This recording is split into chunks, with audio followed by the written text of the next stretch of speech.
So in terms of salt-affected soils, oftentimes when you see this, again, they occur in arid to semi-arid areas.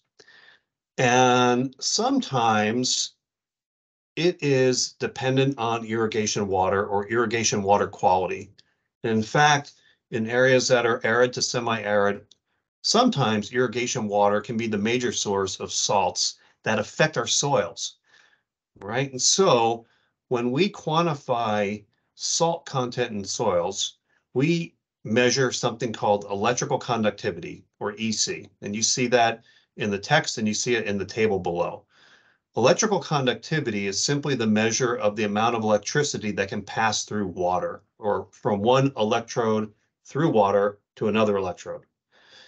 And the greater amount of salts present in water, or maybe in the soil solution, it's really the soil solution that we're talking about here, the greater amount of salts in the soil solution, the greater or easier it is for electricity to pass from one electrode to another electrode.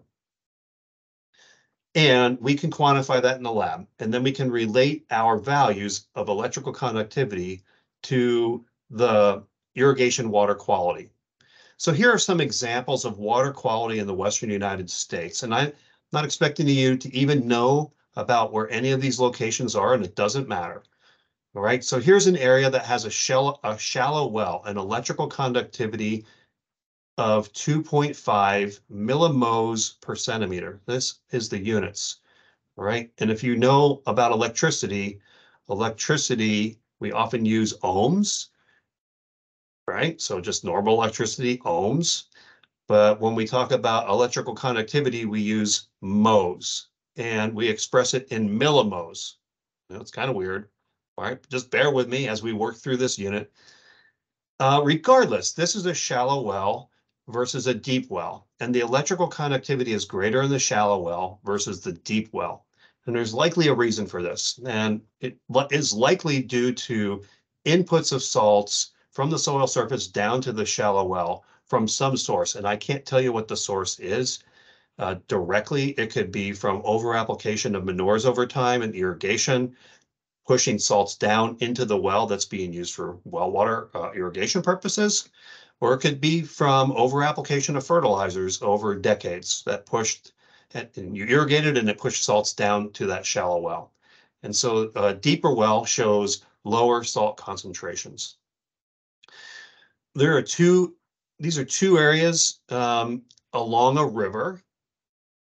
This is an upward reach of a river called the Rio Grande, which dumps into the Arkansas River in the Western United States.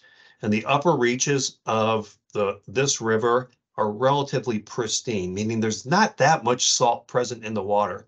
But as you move downstream to the Arkansas River, the salt concentrations accumulate or build up. And I have a slide to illustrate this effect because this happens often globally.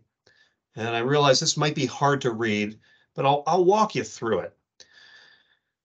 And we move from right to left in this picture. So when we irrigate in areas that are arid to semi-arid across the globe, we sometimes can have a buildup of groundwater. And actually, let me take a step back. In areas that are arid to semi-arid, if the groundwater table is close to the soil surface and evaporative losses due to capillary rise and moving water from that raised water table to the soil surface, and then the water is evaporating or transpiring or via evapotranspiration losses, salts can be left behind in the root zone. Another means by which salts can accumulate in soils in arid and semi-arid areas is simply due to irrigation, right? So I know there's a lot of text on here, but I'll keep this simple. So if we irrigate a system upstream in an arid to semi-arid area where there's a lot of evapotranspiration losses, water is being driven off in either the water surface or from the soil surface or from the plants, and salts concentrate. And as you move from one scenario to downstream into another scenario, to downstream into another scenario, we tend to find saltier and saltier water. And if you irrigate with saltier and saltier water, eventually plants will suffer and or die. And in fact, maybe some of you know that there is a pact between the US and Mexico for the Colorado River, for example, to limit the amount or the concentration of salts in the water that's moving from the US into Mexico. And the scenario is based on the scenario that you see on this slide. And so what do we see when we irrigate with heavily concentrated irrigation water that's salty, heavily concentrated salt water? This is what we see. We can see evidence of salt accumulation on the surface, and we see oftentimes crusting or cracking when we typically don't see crusting or cracking in quote normal soils.